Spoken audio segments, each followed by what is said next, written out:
Est-ce le signe d'un possible changement dans la politique américaine à l'égard du conflit à Gaza? Alors que la vice-présidente américaine Kamala Harris s'entretenait ce jeudi avec Benjamin Netanyahou, elle a estimé qu'il était temps que l'accord de cessez-le-feu entre Israël et le Hamas soit conclu quand Joe Biden gardait généralement la pression pour les coulisses. The images of dead children and desperate, hungry people fleeing for safety, sometimes displaced for the second, third, or fourth time. We cannot look away in the face of these tragedies.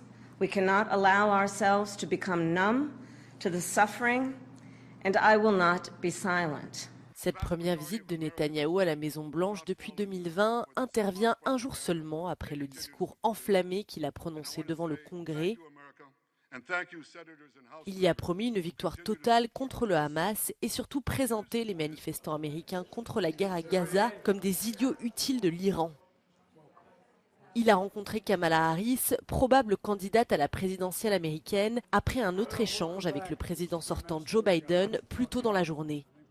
Le président américain a également fait pression pour qu'Israël et le Hamas signent un accord de cessez-le-feu. Il espère le voir aboutir avant de quitter ses fonctions en janvier. Les responsables de la Maison-Blanche ont déclaré que les négociations qui font du surplace depuis des semaines pourraient trouver une issue. Parallèlement à ces entrevues, le secrétaire général de l'ONU, Antonio Guterres, a qualifié la situation à Gaza de désastre total. We are in a situation of total lawlessness, a situation where the law and order has completely disappeared. Nobody is in charge of security anywhere in the area of Gaza.